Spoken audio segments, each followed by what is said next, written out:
The sun was dropping behind the tree line when I heard his truck crawl up the gravel drive, slow, deliberate. The way a man arrives when he's not sure he wants to be somewhere. It was the same sound I'd heard 100 times when he was younger, though back then it carried a kind of warmth. This time it felt like a verdict approaching my doorstep. Inside, the fading light spilled through the blinds in long broken stripes, throwing shadows across the old kitchen floor. Dust drifted lazily through those beams, turning in the air like tiny reminders of how long this house had been waiting for a voice other than mine. I stood there a while, holding the deeds against my chest. Every corner of the house seemed to listen, the wooden walls, the humming fridge, even the quiet lake outside that had outlived 3 generations of my family. A man feels small in his own home when he knows he's about to ask for something he can't put into words. The porch steps groaned under Caleb's weight. His silhouette darkened the doorway, tall and tired, carrying the kind of distance that no highway mile could explain. There was no anger in his eyes, but there wasn't trust either, just a cool, unreadable calm. In that moment, I knew whatever happened next would set the tone for the rest of our lives. My hand tightened around the documents, the last pieces of my name, my years, my failures, my hope. And then I let them go. The stack of papers slipped from my hand and landed on the kitchen table with a flat, heavy sound that echoed through the room. For a moment, the light above flickered, catching on the dust in the air before settling again. I stood there with my palms pressed to the wood, feeling its old familiar grooves beneath my skin. Something in the house seemed to hold still, as if waiting for the next breath. Caleb sat across from me, elbows resting loosely on his knees. He leaned forward just enough to read the top document, the deed to the lakefront. His eyes moved slowly down the list of parcels I had laid out. The house, the workshop, the savings I had built in the years when missing a shift meant someone down the line wouldn't make it home. He didn't reach out. He only looked quiet and distant, like he was studying a map to a place he had already left behind. I told him I wanted to transfer everything now while the paperwork still made sense to me. I said it with a calm I didn't feel. My voice felt too loud in the small kitchen. He didn't answer right away. The old wall clock ticked in the silence. A draft crept through the window and touched the back of my neck. Then Caleb leaned back in his chair and let out a small breath. "Keep it, Dad." He said it gently, almost kindly, as if softness would make it easier to hear. But the words landed between us like a locked door. His jaw tightened a little as he spoke, and for a second his eyes drifted toward the window instead of toward me. I caught that flicker, the way he almost said more but stopped. It was gone before I could read it. I tried to smile. It felt thin and wrong on my face. I told him it was all right. If he wasn't ready, then it was all right. But the papers lay there untouched, and my fingers curled slightly at my sides, as if trying to hold something that had already slipped away. He stood and walked toward the sink. The faucet hissed to life. He filled a glass halfway, the way he used to as a boy when he was heading out the door to school. He drank slowly, like stretching time might make the moment easier. The overhead light cast a pale glow on his shoulders, familiar and foreign all at once. I watched his reflection in the window above the sink. He looked tired, or maybe only thoughtful. His fingers tapped the rim of the glass, a small, unconscious rhythm. I wondered what he was stopping himself from saying. He rinsed the glass and set it upside down on the rack. The kitchen fell quiet again. He turned toward me but kept a small distance in his posture. Then he said he thought I should hold on to everything a little longer, in case. His voice faded before he finished the sentence. He hugged me before he left. Quick, polite. His hand tapped my back twice, like a farewell instead of a promise. When the door closed behind him, the sound felt larger than it should. I watched through this window as he crossed the yard and climbed into his truck. He paused with both hands on the steering wheel, head bowed for a moment. Then he started the engine and backed away down the gravel road. When the taillights disappeared, the house felt too still. I gathered the documents and stacked them neatly, but I did not put them away. My hands trembled slightly as I sat down. Years of memories pressed in from the corners of the room. Birthdays he missed. Apologies I never voiced. Arguments that ended with silence because neither of us knew how to say what we really meant. My eyes drifted to an old wooden chair in the corner. A small chip on the backrest caught the light. Caleb made that chip when he was 8, swinging his legs too hard while eating cereal. I had meant to sand it down someday. I never did. The mark stayed, a reminder of a time when everything between us felt simpler or at least less fragile. Later, when I went to my bedroom to check the weather report on my phone, an unread email sat at the top of my inbox. The sender was nothing but a string of letters. It had arrived 3 weeks earlier. I opened it and felt the air leave my lungs. Let the kid go. You never planned to give him anything. For a moment, the room seemed to tilt. I ran the IP trace the way I used to check system logs on malfunctioning rail equipment. The result came back fast. The email was sent from my own Wi-Fi. I sat on the edge of the bed with my phone in my hand, and my heart thudding in a slow, uneasy rhythm. Someone had been in this house. Someone who knew enough about me to send that message and expect me to find it. My hands tightened around the phone until my knuckles stung. A cold draft pushed through the window frame. The smell of pine drifted in from the yard. Somewhere down the hallway, the old clock kept ticking, unbothered by the weight that had settled on my chest. I lay down without turning off the light and stared at the wooden ceiling. The knots in the boards formed shapes I had looked at for years, but tonight they felt unfamiliar. My body stayed tense, as if waiting for something else to break. I thought of Caleb's face when he said those 4 words. The calm in his voice, the hesitation in his eyes. The way he looked out the window as though searching for something neither of us could name. Maybe he truly didn't want the land. Or maybe he came carrying a story about me that didn't belong to me.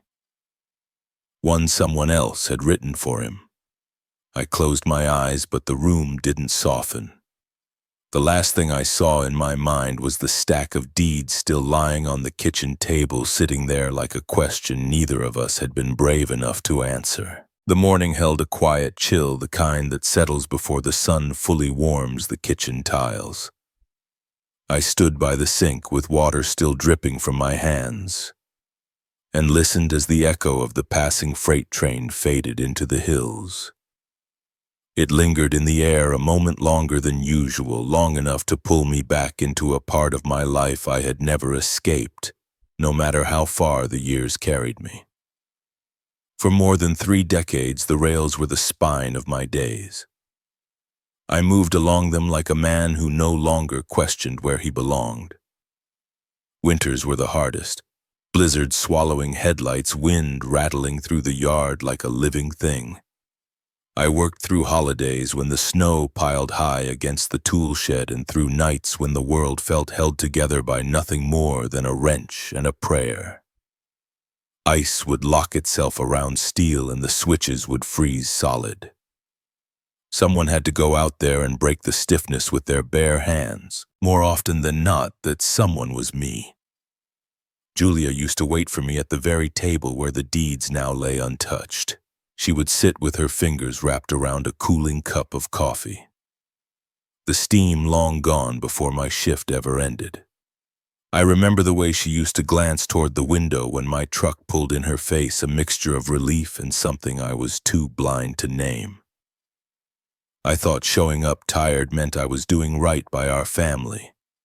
I did not realize then how often she ate alone or how many nights she fell asleep without hearing the front door open. There was an evening that never left me. Caleb was 11. The house was warm, too warm, as if the rooms had been holding their breath all day. I came home later than I promised, smelling of oil and frozen metal. When I stepped inside, Julia stood in the hallway with 2 suitcases by her feet. Caleb stood next to her, clutching the strap of his backpack, eyes heavy with confusion and exhaustion. Julia looked at me, her voice steady but worn thin. She said she could not take another night answering the railroad phone in my place. She picked up 1 suitcase, took Caleb's hand, and walked him out the door. I watched the 2 of them step into the night, neither one looking back. The door closed with a softness that felt like the end of something I had not realized was breaking. I did not stop her. I froze in the hallway with my boots still wet from the snow, listening to the quiet settle around me. Maybe I should have said something. Maybe all she wanted was for me to fight for us, or at least for the boy standing beside her.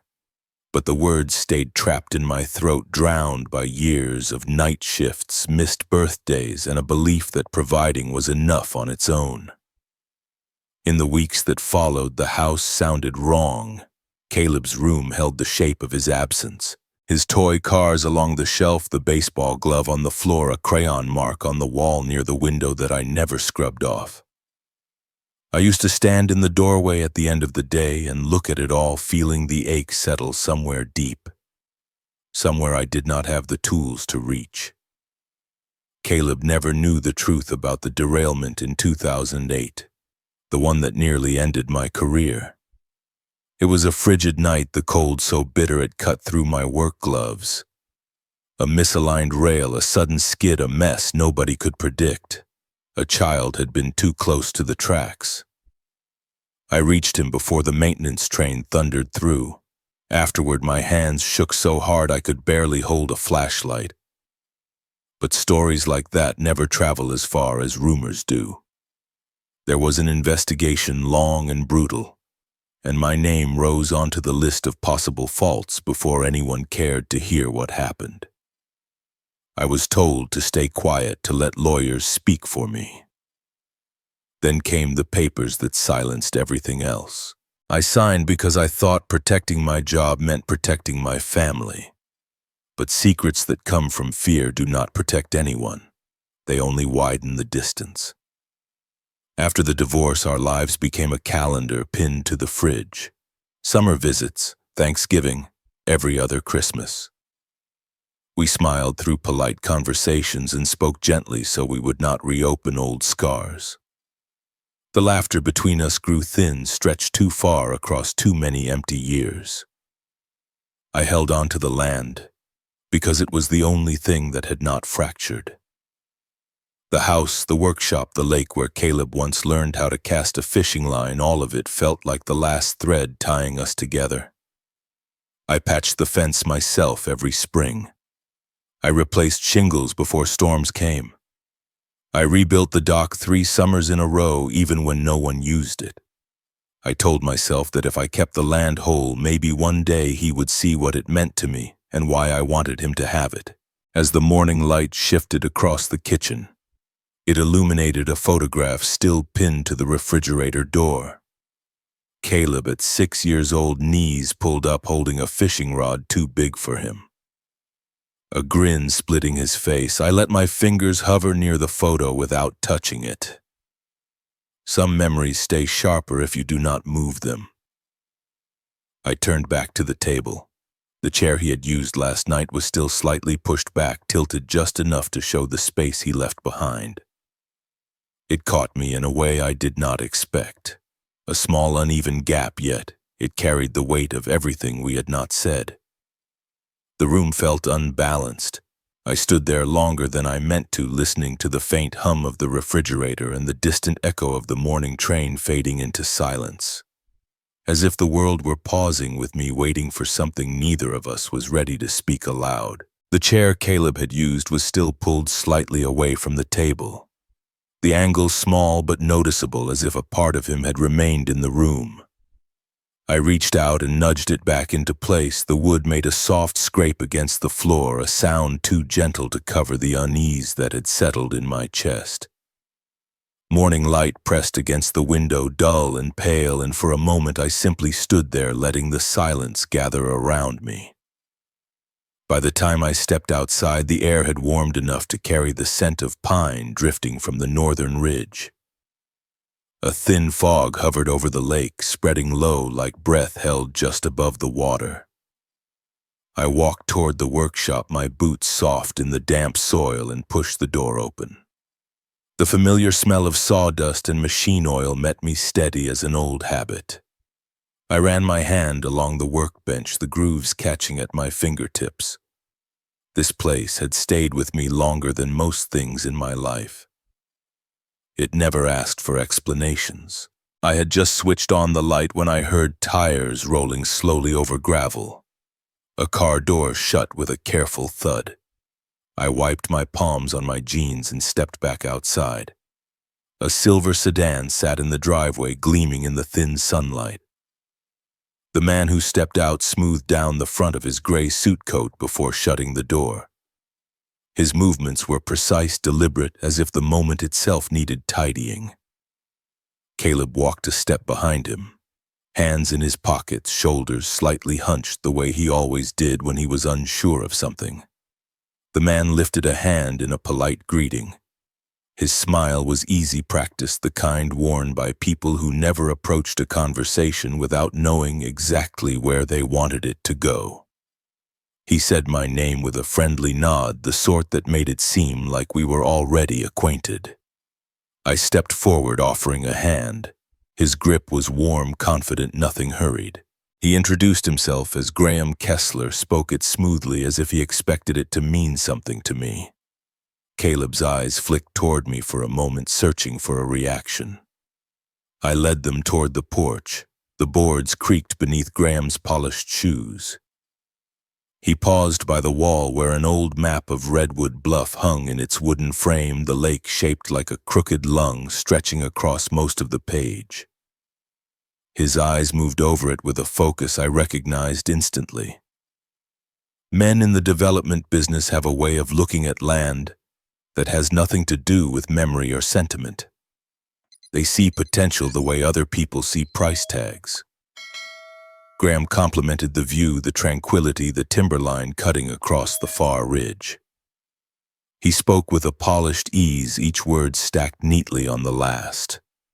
His voice carried the warmth of someone accustomed to winning people over in living rooms and boardrooms alike. He talked of opportunities and growth, of changing economies, and the way rural land was a sleeping giant if handled correctly. Caleb stood near the railing, his gaze shifting between us like he was caught in a negotiation he had not fully agreed to. When Graham handed me the thick envelope, his fingers tapped its edge lightly, almost encouragingly. I opened it at the table. The contract pages slid free, their crisp texture speaking louder than his voice. Numbers filled the top sheet, long lines of them. At first glance, they seemed generous enough, the kind of offer that might coax a tired man into retirement without too much persuasion.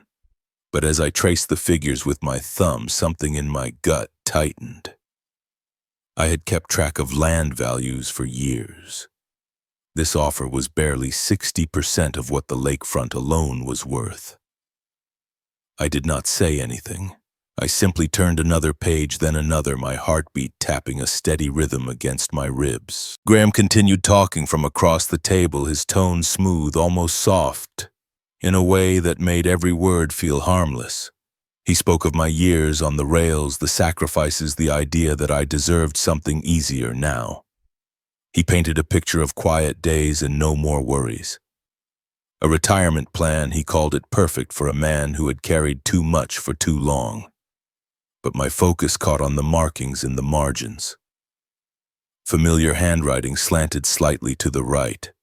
My son's. Short notes in ink that trembled just a little at the edges. Dad needs security. This place is holding him back. Better for him long term. The words pressed into me harder than the low offer itself. I felt the workshop door in the back of my mind. The nights I had spent in here fixing things no one else wanted. I felt the dock I had rebuilt 3 times. I felt the land that had held my father before me. I looked toward Caleb, his eyes dropped to the floor, shoulders tensing. He did not speak. The quiet between us stretched thin. Then I reached the final page. A line of text printed smaller than the rest.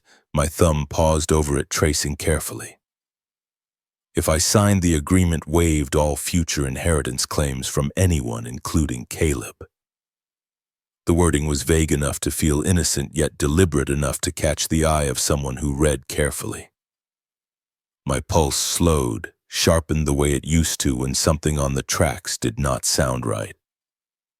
Graham remarked that it was standard boilerplate, a simple formality. His smile never wavered. I let the papers rest on the table. I could feel the lake breeze slipping through the open doorway behind me, cold against the back of my neck. Graham talked on, but his voice faded into the background. My focus was on the quiet weight pressing behind my ribs. Something in the offer was wrong. Something in the way Caleb watched me was wrong. And something in the way Graham kept glancing at the map on the wall made a line of suspicion settle into place. I thanked him for the proposal, kept my voice steady, and slid the papers back into their envelope. Graham nodded with the confidence of a man who believed time would tilt things his way. Caleb still avoided my eyes. When their car rolled down the driveway, the gravel popped softly under the tires, fading until all I could hear again was the steady whisper of the lake. I stood on the porch for a while, the envelope in my hand, feeling its corners dig lightly into my palm. The air tasted of pine and distant water. The map inside the house swayed slightly in the breeze. I stayed there long after the car had disappeared, watching the sunlight move slowly across the table inside, brightening the very spot where the contract had been laid moments earlier. The light kept shifting, rising inch by inch, but the unease inside me stayed exactly where it was. The last trace of sunlight had slipped behind the trees when I finally stepped back into the house. The envelope from Graham lay on the table where I had set it down earlier, its edges still catching the faint glow from the porch light drifting through the window. I brushed my fingers along the top of it, a slow, uneasy motion, and felt that same cold ripple I had felt when he first handed it to me. The room smelled of pine and dust, the two things that never changed yet. The air inside felt shifted, as if something in it no longer belonged to me. A knock sounded at the front door, firm, even, not rushed. I wiped my palm along my jeans and opened it. Sheriff Byron Tate stood on the porch with Deputy Sloan slightly behind him, both men framed by the last blue light of the evening. Tate nodded once, his eyes taking in the house the way men in uniform do, steady and alert. He held a manila folder under his arm. "Evening, Frank." I stepped aside and let them in. The old floorboards creaked under their boots, the sound feeling louder than usual. "Is something wrong?" Tate glanced toward the kitchen table before answering. His eyes caught the envelope, then shifted back to me with that weighted calm I had always respected in him. "We need to show you something." He opened the folder and handed over a printed application. The heading caught my eye first. "Rezoning request for commercial development, filed under my name." I stared at the signature at the bottom. It was almost perfect. Clean strokes, confident curves, a version of my handwriting I did not remember writing. Deputy Sloan cleared his throat softly. He said the application had been submitted online 2 days ago, from an IP address registered in Austin. He tapped the second page where a scan of my old driver license was attached, the same one from 2011 with the faded corner and the uneven lighting. I had kept that ID in a metal cabinet in my bedroom ever since it expired. No one could access that scan without opening the cabinet. Tate closed the folder and motioned toward the hallway. "Mind showing us the cabinet, Frank?" We walked through the dim corridor, the wall clock clicking steadily behind us like it was keeping time on something heavier than ours. I knelt beside the cabinet and slid the key into the lock. It turned smoothly. Tate crouched beside me and examined the metal around the hinge. The keyhole was untouched, but the hinge bore a faint bend, barely there but unmistakable once you saw it. Someone had pried it, carefully. Someone who knew metal the way I knew track steel. Tate sat back on his heels. Whoever did this knew what they were doing. My heartbeat thudded once, slow and deliberate. There were not many people who knew that cabinet existed, let alone how to open it without leaving a mess. I heard myself say one name to Tate, quiet, almost reluctant. Owen. Owen had been in and out of this house for years. He loved old metalwork, rebuilt engines in his garage, and once spent an entire afternoon explaining why vintage hinges were easier to manipulate than newer ones. At the time, I thought he was making conversation. Tate asked when Owen had last visited. I told him the truth. Every Thursday for the past month, he had come by with 2 beers and stories about his latest restoration project. He would sit in the living room while I grabbed something from the kitchen. 5 minutes here, 10 minutes there. Enough time for someone to slip down the hallway. Sloan stepped forward with a small printout, router logs, 4 unusual logins over the past month, all on Thursday afternoons, all while Owen was here. My thoughts moved slowly yet sharply, like pieces of metal sliding into place. The anonymous email, the altered cabinet, the forged signature, all circling the same small window of time. Tate watched me carefully. "You all right, Frank?" I wanted to answer. Instead, I nodded and walked toward the kitchen, needing the space around me to breathe again. The 2 men followed. Tate set the folder on the table and rested his hands on the back of a chair. "If you want to file a report, we can start tonight." I shook my head. Not yet. I needed time to understand what this meant. I needed to know why Owen would do something like this. Tate did not press. He only studied me for a long moment, then gave a small nod and headed for the door. "Call me if anything changes." When the door shut behind them, the house became too quiet again, too hollow. Even the hum of the refrigerator felt distant, like sound coming from another building. I walked to the workshop, needing the comfort of something I had built with my own hands. The door creaked open and the familiar scent of sawdust and oil wrapped around me. I let my fingertips slide along the workbench, tracing the scratches and cuts that carried years of labor. But tonight, none of it held steady. Every tool, every plank, every nail seemed touched by a different kind of silence, as if the place itself knew something had shifted in the world outside its walls. I stood in the center of the room and listened. The wind outside pushed gently against the siding. A loose chain hanging from a ceiling beam clinked softly. I watched dust drift through the air, turning slowly like snow suspended in warm light. The truth pressed deeper with every breath. Someone had stepped into my life through a door I had left open. Someone who knew the rhythm of my days, who knew Caleb came home rarely, who knew the land mattered more to me than anything else I owned. Someone close. I set my hand on the workbench to steady myself. The wood felt cool beneath my palm. My eyes drifted to a wrench lying exactly where I left it the day before, the metal catching a thin line of moonlight slipping through the window. For the first time in years, the workshop did not feel like a refuge. It felt like a room someone else had walked through without permission. The wrench glimmered faintly. I let the air settle around me, heavy and unmoving, and did not pick it up. The wrench stayed where it was on the bench, catching that thin line of moonlight while I stood in the doorway and let the night sink deeper into the workshop. At some point, the cold reached my hands and I finally switched off the light, closing the door behind me. The house met me with the same tid quiet, but now there was a faint edge of suspicion in it. Like dust unsettled by footsteps you never heard, sleep did not come easy. When it did, it was shallow, full of half-formed thoughts and faces that did not turn around when I called.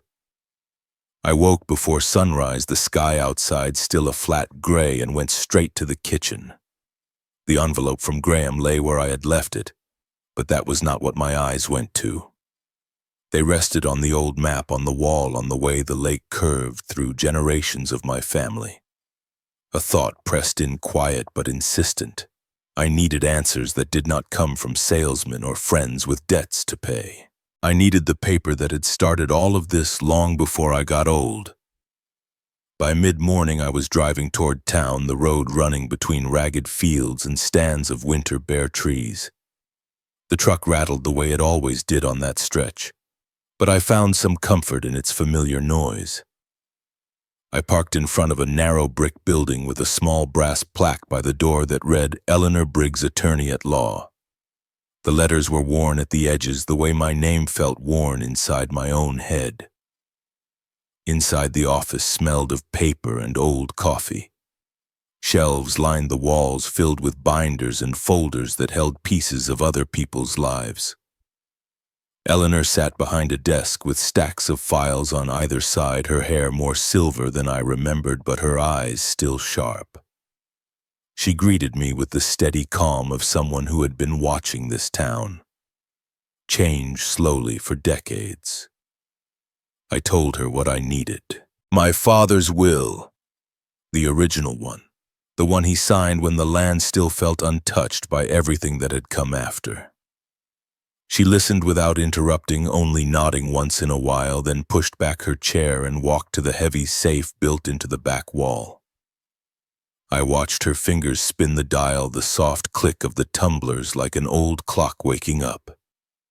She pulled out a weathered envelope, its edges softened with time, my father's name written across the front in his slow, deliberate handwriting. She laid it on the desk between us and sat down again, folding her hands. This is what you came for, Frank. I opened the envelope carefully, the paper inside fragile under my fingers. The will was written in that same patient script, every letter clear, as if he knew someone would be reading it long after he was gone. He left the land to me, all of it, but there was a section that caught my eye, simple and unadorned. The land would pass to Caleb on one condition, that he accepted it freely and valued it as more than a burden or a thing to be sold. If he could not or would not do that, the decision would fall back to me. Not to a court, not to an outsider, but to the man who had walked this property all his life. Tucked behind the final page was a smaller sheet folded in half. A note written not as a lawyer, but as a father. He wrote that if my name was ever dragged through the mud, if people talked more about accusations than about the man I tried to be, then I was not to pass this land on until my son knew the whole story. Not the rumors, not the headlines, but the truth that lived in the spaces between. I read that line twice, feeling it land with a weight I had not expected. He had seen further ahead than I had. Maybe he knew something about the way the world works that I had never wanted to admit. I slid the papers back into the envelope and thanked Eleanor. She watched me for a moment longer as if she wanted to say something else, then simply told me to take care of myself on the drive home. Outside, the light had shifted to that thin winter brightness that makes everything look more exposed. I walked back to my truck with the envelope pressed inside my jacket. It felt heavier than it should, like it carried more than ink and paper. I had just started the engine when my phone buzzed in the cup holder.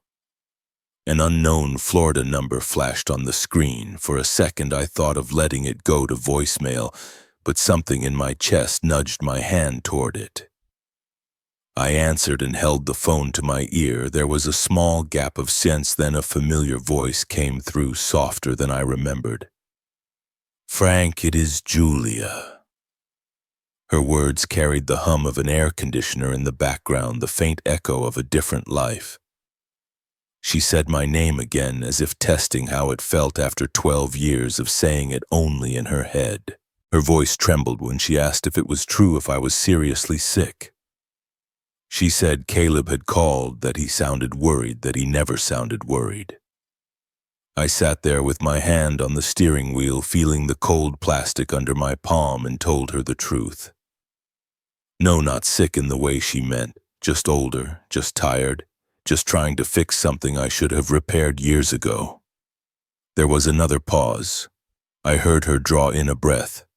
Then she began to talk in a way she had never done before, not in all the years we were married. She told me that about 8 years ago a man had contacted her about the land, a developer.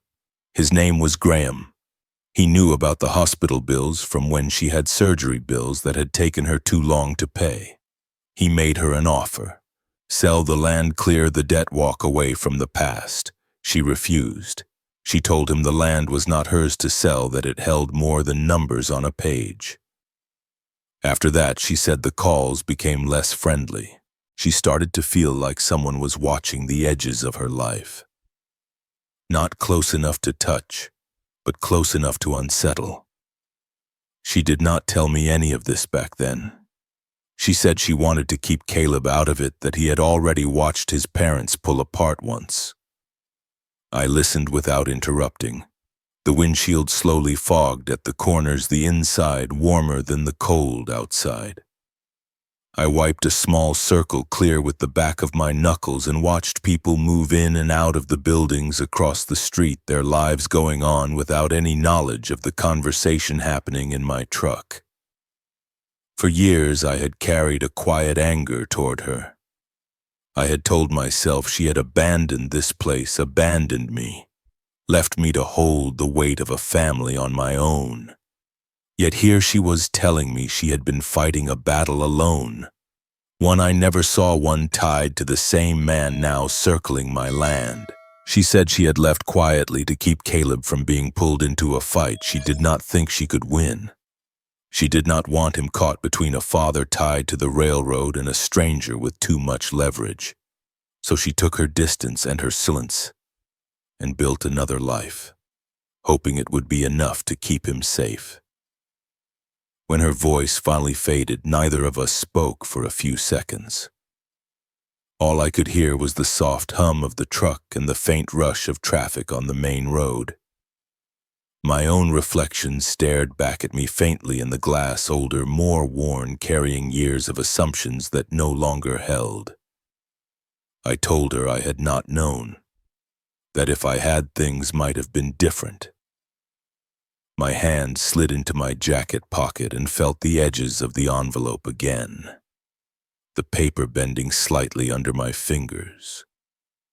We did not fix 12 years in one call. We did not suddenly understand each other. But something small shifted a piece of blame, loosening its grip.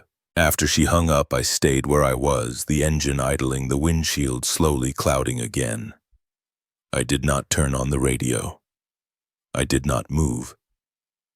The envelope sat against my chest, warm from my body, heavier now, with every story it carried that Caleb had never heard. I watched the breath leave my lungs in short bursts of fog that faded against the glass, and for a long moment I could not tell if the weight pressing on me came from the paper in my pocket or from the years I had spent holding the wrong things against the wrong person. The windshield fog had barely cleared by the time I turned off the engine in front of the house. The envelope in my jacket pressed against my chest with every breath, and for a long moment I simply sat there listening to the cooling tick of the engine. The sky over the lake was the color of old tin flat and dim, the kind of light that makes everything look brittle. When I stepped inside the house, met me with that same careful quiet. I walked straight to the phone and stood by the counter with my thumb hovering over Caleb's name. My hand did not shake, but there was a heaviness in it, as if every year between us had settled into my fingers. I called him and listened to the ring. When his voice came through steady and distracted, I told him I needed him to come home. He asked if something had happened. I said yes. My voice sounded different to my own ears, low and roughed out. He did not argue. He only said he would drive up after work. The afternoon stretched long while I waited. I spent it in the workshop clearing the table, laying out the rezoning forms and the copies Tate had given me. The forged signature, the digital printouts, the email trace, all of it lined up in a neat row. I placed the envelope with my father's will carefully to one side, not part of this yet, but close enough to feel. By the time I heard the crunch of tires on the gravel, the light outside had thinned to a washed-out silver. Caleb's truck door shut with a solid thump. Footsteps approached the workshop, slow, measured, the way a man walks when he is not sure what he is about to face. He stepped inside and paused just past the doorway. His eyes adjusted to the dim light, then fell on the table. His jaw tightened slightly. I could see the faint shadows under his eyes from long days in the city. He smelled of cold air and engine heat, a scent that reminded me of my own younger years on the night shift. I told him to come closer. He approached the table and looked down at the papers. For a moment he did not seem to understand what he was seeing. Then his face drained of color.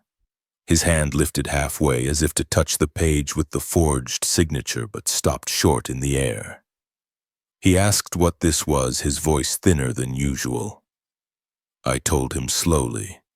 A rezoning application submitted in my name. A digital signature that was not mine. A scan of an old license taken from a cabinet that never should have been opened. And his own name listed as the one who had helped prepare the technical draft. He stared at that line for a long time, lips parted just slightly as if the air had turned thicker. His shoulders slumped, then straightened again like he was pushing himself upright from the inside. He said Graham told him it was a preliminary file, a simple draft to move things along, something standard in his line of work. He said he had signed off on a portion without reading every clause the way he did with dozens of planning documents each month. He said he thought it was only background paperwork. His eyes met mine when he said that last part.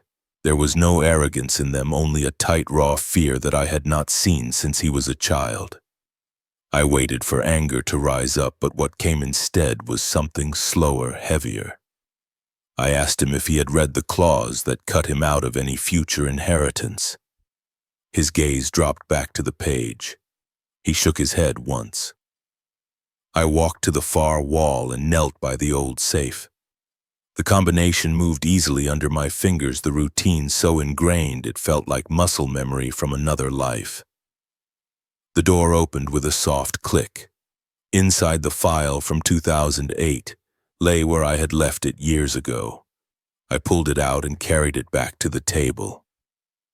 I set the thick folder in front of him and told him this part he did not know. The storm, the derailment, the accusations, the silence that followed. I opened the folder and spread out the pages, the investigation reports, the statements. The final letter from the company that did not admit fault but did apologize for what the process had done to me. Then I began to talk, not like a man defending himself, not like a worker explaining a technical error, but like a father telling a story that should have been told years earlier. I described the snow that night, the way it fell sideways, the ice that coated the rails, the weight of the train sliding where it should not have. I told him about the boy by the signal, small and frozen eyes wide with a fear that cut straight through the cold. I told him how I pulled that child away from the path just in time and how my hands shook afterward so hard I could not hold my flashlight steady. Caleb listened, his head bowed over the papers, his hands flat on the table. When I spoke of the investigation of co-workers who would not meet my eyes, of long meetings in windowless rooms, of signing an agreement that ordered my silence, I saw his jaw tighten again. When I finished, the workshop went quiet. Dust drifted in the beam of light from the small window, turning slowly in the air. The smell of pine from the stacked lumber wrapped around us, familiar and unchanged. He finally spoke, and his voice broke in the middle. All I remember he said was Mom crying in the kitchen while you were gone again. All I saw was her in the empty chair at the table where you were supposed to be. He lifted his head now. His eyes were bright-rimmed with an anger that had been building for years, an anger that had nowhere to go because it never had all the facts. He said he had grown up thinking the railroad mattered more to me than we did, that I had chosen every signal and every emergency call over his school concerts, his games, the nights he could not sleep. I felt something inside me flinch. Part of me wanted to push back to remind him of the bills that needed paying, of the weight of responsibility, of what it meant to be the man other people depended on in the dark. But standing there looking at his face, I understood that to him, it had only ever looked like absence. Our voices rose, not in the way of strangers picking a fight, but in the way of two people who finally let old words claw their way out. He told me I shut down whenever things hurt. I told him he shut me out every time he moved further away. He brought up nights he waited by the window. I brought up summers when he chose friends over coming back to the lake. The argument was messy, overlapping, punctuated by long gulps of air, when neither of us knew what to say next. It did not have a winner. It had two men standing in the same room finally saying things that should have been said 20 years earlier. At some point, the sharp edge of it dulled. The words slowed. The anger thinned into something more fragile. Caleb's shoulders dropped and he looked at the floor, at the scattered papers, at the file from 2008. His voice, when he spoke again, was softer. He said he did not know. About the boy, about the investigation, about the note in my father's will. He said that when Graham called talking about opportunity and easing my burden, it sounded like a way to help. A way to finally fix something between us. He said he thought he was doing the right thing. I stepped around the table and stopped beside him. Up close, I could see the small lines near his eyes, the way the years had etched themselves into his face, the same way they had into mine. I placed my hand on his shoulder. The muscle under my palm was tense at first, then slowly relaxed. He did not pull away. We stood like that for a breath, then another. The smell of sawdust and oil surrounded us. The same sense that had carried through his childhood when he sat on that old stool in the corner watching me work. Without exactly deciding to, I pulled him into a hug. It was clumsy at first, two grown men unused to that kind of closeness, arms unsure of where to rest. But then his hand gripped the back of my shirt, fingers curling into the fabric, and something in my chest cracked open. We held on longer than either of us would have years ago. No words, just the sound of our breathing and the faint distant call of a train somewhere beyond the trees rolling through the valley, like a memory that had finally found a place to land. The workshop stayed quiet long after Caleb's truck disappeared down the bend. I stood there in the doorway, still feeling the weight of his hand, gripping the back of my shirt a few minutes earlier. The way a child clings when the world tilts. The room had not changed, but the way I stood inside it had. The sawdust, the worn tools, the faint hum of the lights, all of it settled around me like a house finally letting out a breath it had held too long. By morning, the air carried a colder bite. I walked the perimeter of the property out of habit boots, sinking into frost-crusted grass. Every corner of the land felt familiar, yet each step carried a new echo under it. When I reached the old dock, I stopped and let my hand run across the railing. The wood was rough in the same place Owen had helped me sand it decades ago. We were barely out of high school then, two boys working through the heat of summer with cheap tools and wide futures. The memory rose with a sting I had not expected. I called Tate later that afternoon. He came by with the same steady presence he always carried, his cruiser rolling to a stop with a crunch of gravel. We walked inside and spread the router prints across the kitchen table. He spoke little. He did not have to. The times lined up cleanly, each login matching the hours Owen sat in this house, while I fetched coffee or stepped out back to check the generator. There was a porch camera still image from one Thursday, Owen glancing over his shoulder as if listening for something inside. The angle was grainy, but the posture was unmistakable. I thanked Tate. He nodded once and let the door fall shut behind him. For a moment the house held that small thump in its walls, like a heart remembering its own rhythm. I sat alone at the table, staring at the evidence spread before me, and let the truth sink in layer by layer. The wrong man had been walking through the right door for too long. Owen arrived the next morning just as he always had.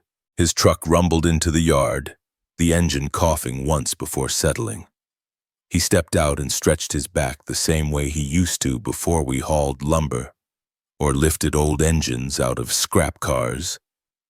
He looked toward the lake, hands on his hips, taking in the view with the quiet ease of a man who believed he still belonged here. I opened the door before he could knock. "Coffee is on." He smiled the familiar smile and walked inside. We took our mugs out to the workshop. The moment he stepped through the door, I felt the air tighten. The sunlight slanted across the table, catching the edge of the printed emails and the photo of the hinge. I saw his eyes travel over them, slow at first, then stopping as the pieces began to arrange themselves in his mind. His shoulders lifted and dropped in a small breath that did not settle. He cleared his throat. "What am I looking at, Frank?" I watched his face. The first flicker was confusion, then recognition, then something sharper. Something close to fear. I told him Tate had been by. I told him about the logins, the signature, the cabinet. The words came quietly, each one landing with a dull weight. He shook his head too quickly. "Frank, come on, you know me." He tried to laugh, but it caught in his throat. His eyes darted to the door, then back to the table. He reached for one of the papers, but stopped when he saw the hinge photo. His hand fell away like the metal had burned him. I waited. He had always needed a little space before admitting anything. Even as a teenager, when we knocked out the window of old man Carver's barn with a baseball, he had taken a long walk around the yard before coming back to tell the truth. This time the walk was shorter, just a few steps back from the table. His breath hitched once, then steadied. When he spoke again, his voice was thinner, a man wearing down the last of his excuses. He said Graham had come to him last spring with a deal. Wipe out the $82,000 he owed from a bad car investment. Make the debt vanish as if it had never existed. In return, Graham wanted influence. Not direct involvement, just a little push here and there. Some distance between father and son, some noise in the right places. Owen rubbed his face with both hands, pressing hard along his jaw. He said he thought it would be harmless. A few emails, a few nudges, nothing that would leave a bruise. Then his voice cracked just a hair. "I looked at Caleb and I saw you at that age, stuck here, tied to land you never left. I thought I was doing him a favor. I felt something inside me tilt. The hurt was sharp, but beneath it was something worse, a tired recognition that he had believed he was acting out of care. Misguided, twisted, wrong in every direction, but rooted in a fear he had never spoken. I told him he did not get to decide what my son carried. He did not get to turn my silence into a weapon. He did not get to use the trust of 47 years as a doorway for another man. My voice rose once, then steadied, and when I stepped toward him, he stepped back like he had not expected me to stand that tall. He whispered that he was sorry. Once, then again. Then the words thinned until they were no more than breath. I walked to the doorway and stood there with my hand resting on the frame. The wood felt cool beneath my palm, worn smooth by years of opening and closing. He looked at me with eyes that had grown smaller, like a man shrinking into the shape of his own mistakes. "You are not walking through my gate again." I did not raise my voice. I did not need to. The line had been drawn long before the words were spoken. He stared at me, the space between us filled with all the summers, all the laughter, all the work we had done shoulder to shoulder. For a second I saw him try to find something to hold on to. A phrase, a memory, anything that could undo what he had set in motion. Nothing came. He nodded once, a small broken nod. Then he set his mug on the workbench, walked past me, and stepped out into the cold air. His boots thudded across the yard, steady at first, then quicker, as if he needed to leave before he turned back. I listened to his truck start, the engine growling low, then fading down the road. The sound slipped away in pieces, swallowed by the tree. Inside the workshop, the light shifted. Dust drifted in the beam of the window, moving slow, weightless, untouched.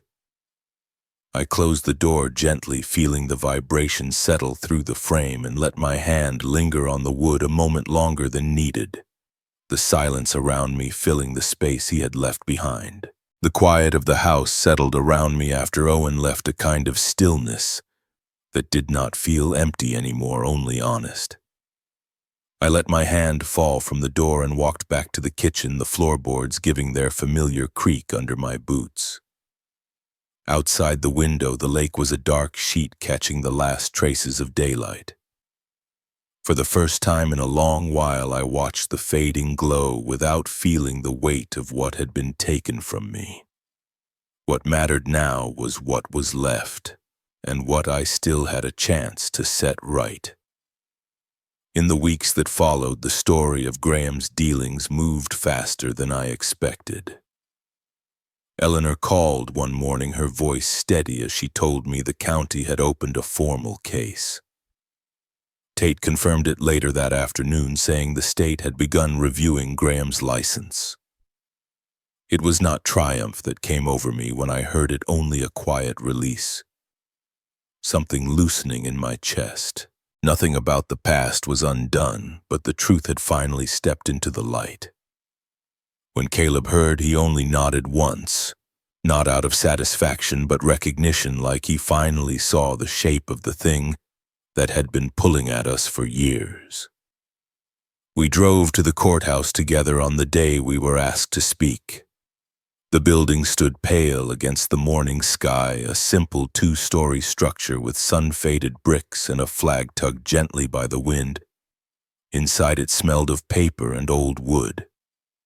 Caleb walked a half-step behind me, his hands deep in his pockets, and I felt more aware of that small distance than I had expected. When I spoke before the room, I did not talk about betrayal or anger. I only told what happened, what had been signed in my name, what had been broken without my knowledge. Caleb spoke after me.